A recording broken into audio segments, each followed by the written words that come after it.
Shalom saudara sekalian, salam sejahtera dalam kasih Tuhan kita Yesus Kristus. Hari ini tanggal 27 Agustus. Saudara, kita melihat kenyataan dunia tidak bertambah menjadi baik. Ya, wabah pandemi COVID-19 ini menjadi isyarat yang sudah sangat jelas bahwa dunia di mana kita hidup tidak menjanjikan, saudara. Dan banyak pakar mengatakan bahwa dunia tidak akan menjadi sama lagi setelah COVID-19 ini.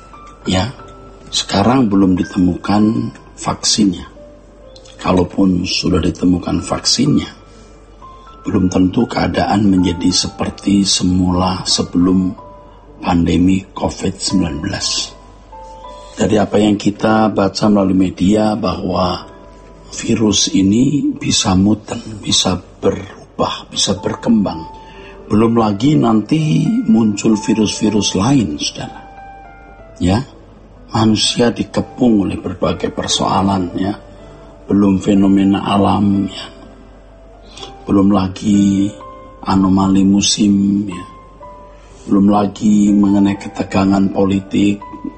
Belum lagi mulai berkurangnya sumber daya alam, ya, sumber resource dari alam untuk kebutuhan manusia. Aduh, banyak masalah, saudara. Yang jelas manusia makin jahat, dan kalau pelaku kehidupan makin jahat, wah, dunia pasti tidak menjadi aman, tidak menjadi nyaman lagi, saudara. Perang di beberapa tempat permanen, ya, tidak pernah surut-surut. Jadi memang dunia kita ke depan tidak bertambah menjadi baik. Nah, kalau gereja tidak mengajarkan kebenaran yang murni, yang mempersiapkan jemaat pulang ke surga menghadap Allah, waduh, betapa jahatnya. Kita harus mengingatkan jemaat, ya, dengan melihat tanda-tanda zaman seperti ini. Toh juga kita tidak bisa menikmati hidup dengan nyaman kok di dunia ini, saudara. Orang-orang kaya yang rumahnya mewah, duitnya berlimpah, ya, terpukul oleh COVID-19, tidak bisa keluar rumah, saudara. Dan mereka ada yang jauh lebih takut dari orang miskin. Kalau orang miskin berkata, daripada saya mati di rumah, mendingan saya mati di luar kena COVID-19. Tapi kalau mereka sudah cukup makan, sudah cukup segala sesuatu, sangat menjaga diri. Tidak nyaman, bukan?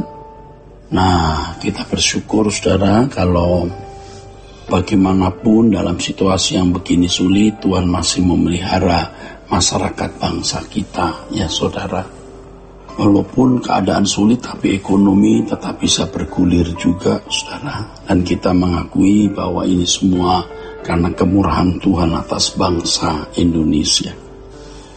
Tetapi kembali kita sebagai orang percaya yang harus terus mengingatkan jemaat untuk memiliki visi yang jelas sebagai anak-anak Allah, yaitu mempersiapkan diri untuk masuk dalam pesta perkawinan anak domba, perjumpaan dengan Tuhan Yesus Kristus. Nah, yang menyedihkan, ada gereja-gereja yang menjanjikan bahwa ke depan dunia akan menjadi lebih baik, ya. Seperti beberapa waktu yang lalu, ya, ada gereja, pendeta-pendeta, ya, bukan satu tapi banyak, ya, yang menjanjikan bahwa ke depan dunia akan membaik, ekonomi akan membaik, kejahatan akan berkurang-kurang. Waduh, saudaraku sekalian, faktanya kejahatan tidak berkurang-kurang, ekonomi tidak membaik. Transformasi yang dijanjikan oleh orang-orang tertentu itu ternyata bohong, omong kosong song, saudaraku. Ya, kejahatan bukan berkurang, malah bertambah. Sekarang ini kalau di negara kita, sampai menteri pun masuk penjara, anggota DPR masuk penjara. Bahkan yang kita baca di koran, seluruh anggota DPR di satu kota bisa masuk penjara, atau hampir semuanya, atau memang semuanya, saudaraku. Ya, karena luar biasa kejahatan dari manusia sekarang ini, saudaraku. Ya, kita melihat kok fenomena real nyata kehidupan manusia ya, yang tidak adil ini, saudaraku. Ya, bagaimana seperti binatang yang kuat makan binatang yang lemah, demikian pula manusia yang lebih kuat menelan yang lemah. Iya, saudaraku. Seperti kalimat dalam bahasa Latin, memento mori, ingatlah hari kematianmu. Manusia bisa mati setiap saat karena homo homini lupus, manusia menjadi serigala bagi sesamanya, mematikan ekonomi orang, mematikan masa depan orang, sampai mematikan nyawa orang lain. Waduh, saudaraku, tetapi manusia tidak sadar, ingatlah hari kematianmu, ya. Pelaku kejahatan tidak sadar bahwa setiap saat dia akan mati. Nah, di sini gereja harus berperan dengan jelas. Gereja harus berbicara secara lantang, saudaraku. Lantang bagaimana mempersiapkan jemaat untuk pulang ke surga.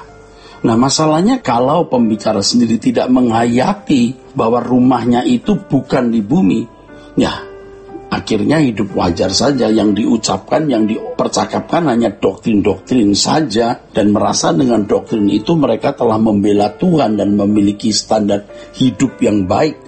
Padahal yang dikehendaki oleh Allah adalah kehidupan yang serupa dengan Yesus, serupa dengan Tuhan Yesus, saudaraku. Janji-janji bahwa dunia akan membaik itu penipuan, saudara. Memang di timur kita sering tidak mau terus terang, gak enak ya kalau bicara itu penipuan. Tapi faktanya itu penipuan. Penipuan. Dulu saya sudah bicara kepada mahasiswa-mahasiswa yang saya ajar ya. Waktu itu saya mengajar di sebuah sekolah tinggi teologi. Saya mengatakan apa yang diajarkan oleh banyak pendeta hari ini mengenai transformasi itu tidak tepat. Sebab kalau bicara mengenai transformasi itu di dalam Roma 12 ayat yang kedua, ya, yaitu tidak serupa dengan dunia ini, tidak boleh sama dengan dunia ini, tidak serupa dengan dunia ini. Nah, itu yang Alkitab ajarkan, saudaraku. Untuk itu harus mempersembahkan segenap hidup tanpa batas. Jadi kalau diajarkan kepada jemaat bahwa dunia akan makin membaik, waduh, itu menipu. Sangat menipu. Ternyata dunia tambah jahat. Ternyata dunia tambah rusak. Mestinya yang diajarkan adalah bagaimana orang Kristen tidak serupa dengan dunia, karena dunia akan hancur. Dunia pasti akan berlalu dalam waktu bisa singkat ini, saudara. Bisa. Seperti ketegangan Amerika dan Cina hari ini tidak surut. Tidak surut. Makin tegang rasanya. Ya. Ingat dulu beberapa perang terjadi karena dimulai dengan perang dagang dulu. Hati-hati, mudah-mudahan tidak terjadi perang dunia ketiga, saudara. Tapi itu bisa terjadi. Makanya kalau dulu ada pendeta-pendeta, kalau meramalkan dunia akan menjadi baik, ya tidak membawa jemaat untuk berubah, ya tidak membawa jemaat untuk menjadi serupa dengan Yesus, ya. Kiranya kebenaran ini memberkati kita sekalian. Sola Gracia.